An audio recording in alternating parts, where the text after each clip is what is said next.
The new edge. The combination of new age and new technology.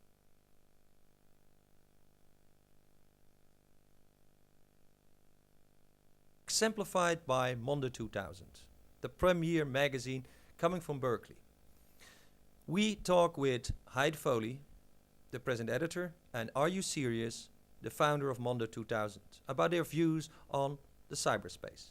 We also show you a clip from the Retina Logic video, the last one from Tim Leary, who recently died.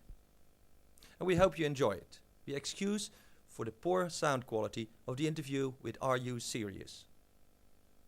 It was done under windy conditions in the San Francisco Bay Area. We hope you still enjoy it. The natural state of the brain is chaos. We're dealing with a complexity of information.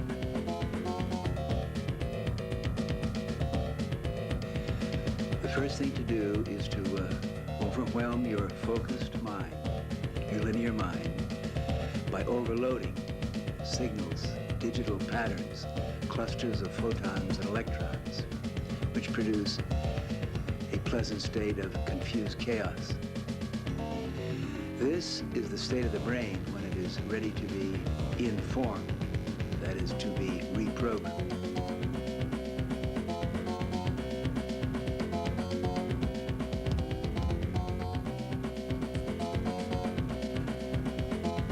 The human brain contains 100 billion neurons.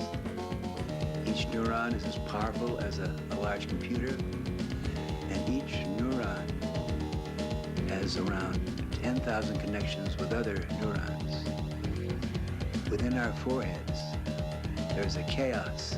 Inside our brains, there is a galaxy of information which is incomprehensible to our linear minds. This contrasts and compares perfectly with the chaos without. We're living in a universe which has 100 billion galaxies, each galaxy with star systems, planets, a complexity, again, which to our minds right now is chaotic, incomprehensible.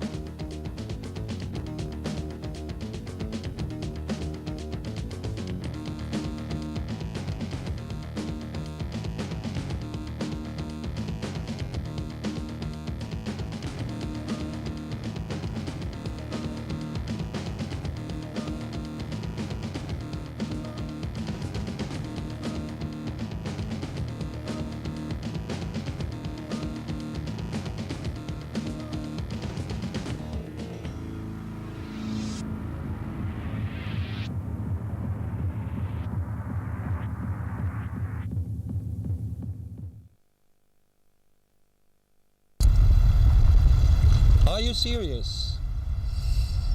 Founding editor of Reality Hackers, Mondo, and many other things. Ken, we're now 1996. What has changed since you did magazines like Mondo and Reality Hackers, and before that? Oh God, High Frontiers. When we started High Frontiers in the mid-1980s, even back then we were talking about the fact that we were moving into a high technology era, and that digital media and media itself was forming a new culture.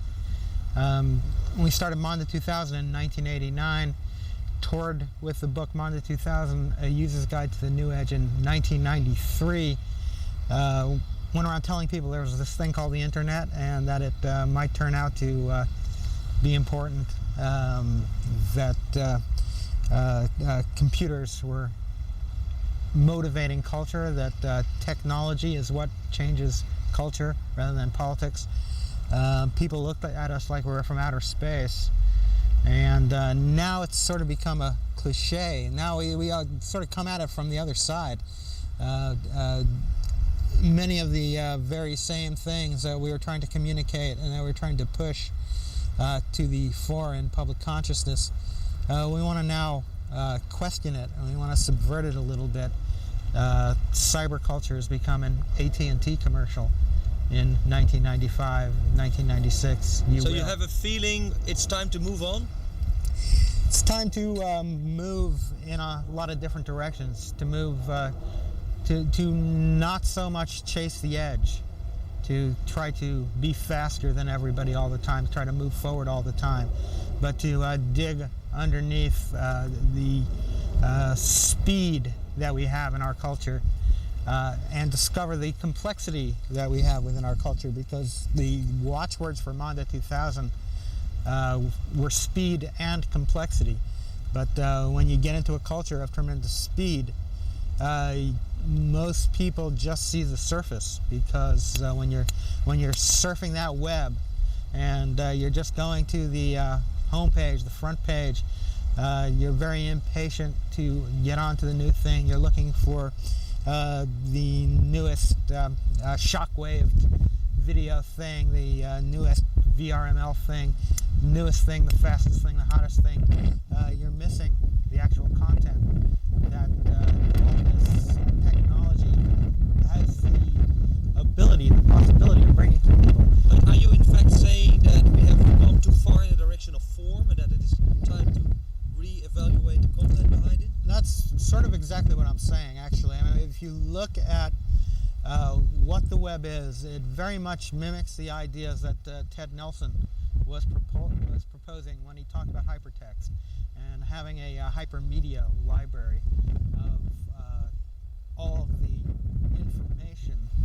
information used loosely, knowledge, information, content, art, whatever, in the human system, having that available. The World Wide Web is the beginning of that sort of system, but it's not really being used as a library. It's more being used as a sort of vulgar shopping mall for individual ego gratification, which is I'm not against that, but what I'm for is stopping now and investigating. Why are we just looking at the surfaces? Why don't we go a little bit deeper? Why aren't we evolving a database for allowing us to live and communicate better, rather than just like playing and throwing flashy stuff back and forth at one another? But some people would say, well, Ken Goffman is getting in his midlife crisis, and he's going soft, and he wants to look into the depth of things before he was out and ahead.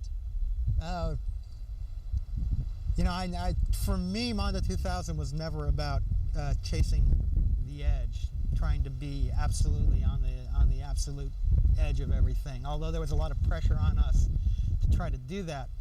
For me, Mondo was about the subversive undercurrent that existed within the magazine, the sense of humor that made fun of this culture, and in fact made fun of the computer industry, and in fact made fun of ourselves while we were about this process.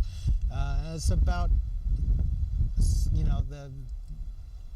the sort of silly Zen consciousness where you get that slap across the face and you realize that it's not the form, it's not the menu, or the menu is not the meal. So it's always been about it's been about consciousness. It hasn't been about technology.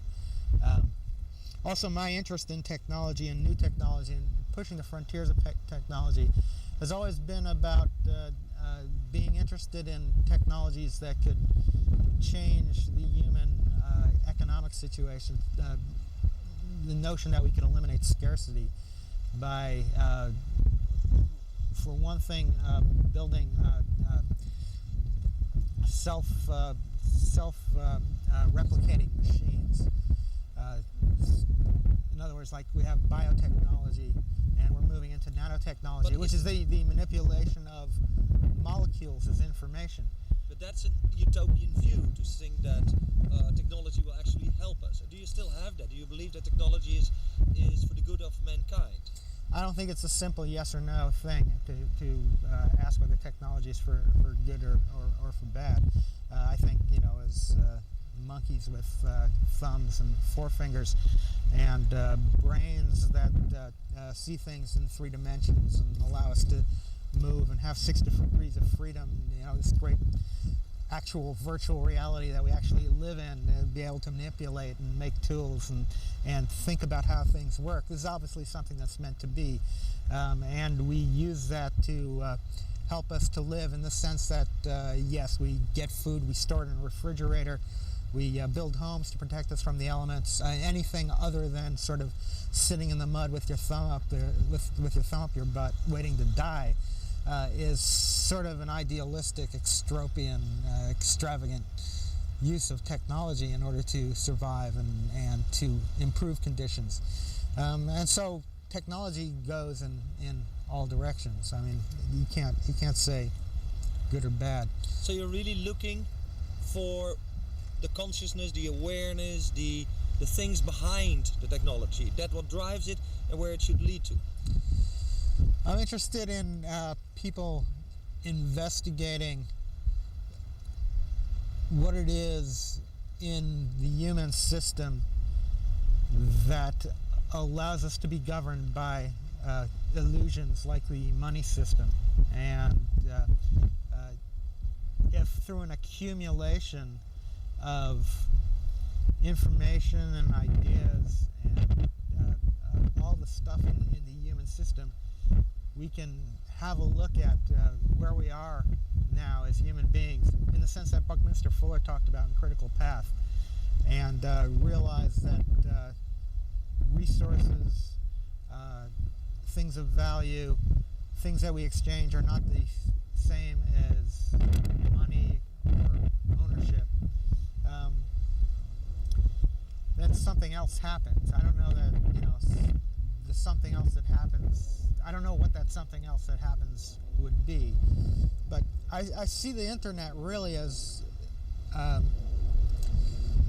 it's not the great medium that's going to come along and save late capitalism. It's not this great thing that all these people are investing in that they're going to make money on, because things within the net are too easy to copy. Everything is available on there. It's trivial. There's a tradition of stuff being on there that people don't charge money for, and the organisms now that are moving on there, the media organisms that are spending these millions of dollars, are going to find themselves bereft, really, left behind by this medium that, because it's so infinite, there's going to be no way of charging money for anything in there. I see the internet as really a dissipating medium. It's not in terms of our social structures. It connects human beings, but it dissipates social structures, because there's no walls, there's no storefronts, there really aren't the kinds of barriers that we're accustomed to in social living in external society. And does so, it and lead so back to paper, or do you see? No, I think we're gonna go through this thing, and we're going to have to deal with the dissipation of the social forms that we're accustomed to. I think we come out the other end better for it, actually. Okay, so things will happen, and you will be part of it, no doubt. Oh, well, I'm sure I will, yeah. Thank you. Thanks a lot.